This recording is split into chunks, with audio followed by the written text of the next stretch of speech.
वर्षा, यानंतर एक मोठी बातमी आहे ती म्हणजे राज्यातील निवासी डॉक्टरांचा पुन्हा संपाचा इशारा पाहायला मिळतो। डॉक्टरांच्या विविध मागण्यांसाठी संपाची हाक देण्यात आली आहे। प्रलंबित मागण्यांसंदर्भात अद्याप कुठलाही अध्यादेश काढलेला नाही आणि त्यामुळे मागण्यांची पूर्तता न झाल्यास पुन्हा आंदोलनाचा इशारा या डॉक्टरांनी दिलाय।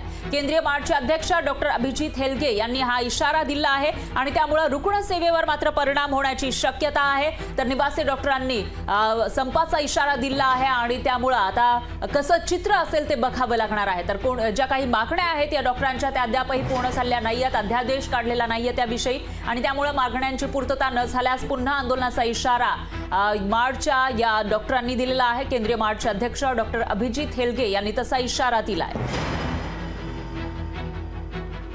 आणि यामुळे पाहतोय खरं तर फरार राज्यातील निवासी डॉक्टरांनी यादी देखील संपाचा इशारा दिला होता, यादी देखील संप पुकारला होता। मात्र आता पुन्हा एकदा इशारा देण्यात आलाय। डॉक्टरांच्या विविध मागण्यांसाठी संपाची हाक पाहायला मिळते। प्रलंबित मागण्यांसाठी खरं तर अद्याप कोणताही अध्यादेश आला नाहीये, त्यामुळे डॉक्टर कुठेतरी आक्रमक झाल्याचे पाहायला मिळत आहेत। फरार निश्चितच वर्षा, डॉक्टर आक्रमक झाले आहेत। निवासी डॉक्टर हे संपावर जाणार आहेत आणि तोपर्यंत आता इशारा दिलाय तोपर्यंत त्यांच्या मागण्या मान्य होतात का ते बघावं लागेल की पुन्हा हे डॉक्टर संपावर जातात आणि संपावर गेले तर मात्र रुग्णांचे हाल होण्याची दाट शक्यता आहे। आणि याविषयी अधिक माहितीसाठी आपल्या प्रतिनिधी मीनाक्षी म्हात्रे आपल्यासोबत फोन लाईनवर जोडल्या गेल्या आहेत। मीनाक्षी, काय सांगाल, जे डॉक्टर आहेत निवासी डॉक्टर पुन्हा एकदा संपावर जाण्याचा इशारा त्यांनी दिला आहे, काय अपडेट्स आहेत याविषयीच्या, काय मागण्या आहेत त्यांच्या?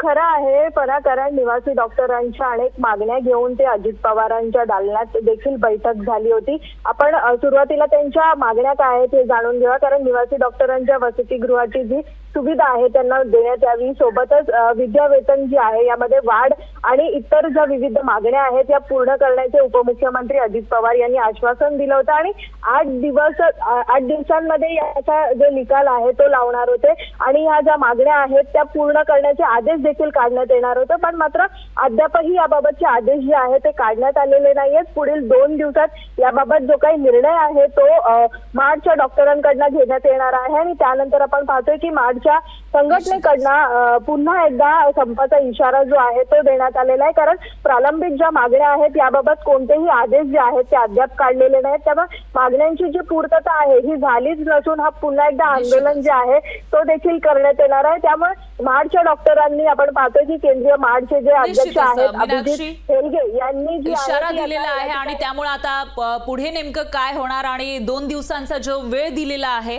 डॉक्टरांनी त्यांच्याविषयी काही निर्णय होतो का ते बघावं लागेल। त्यामुळे याविषयीची अपडेट आपण तुमच्याकडून घेत राहणार आहोत। दरम्यान धन्यवाद तुम्ही दिलेल्या या सविस्तर माहितीसाठी। लोकशाही मराठी ऐका, पहा, जागरूक रहा।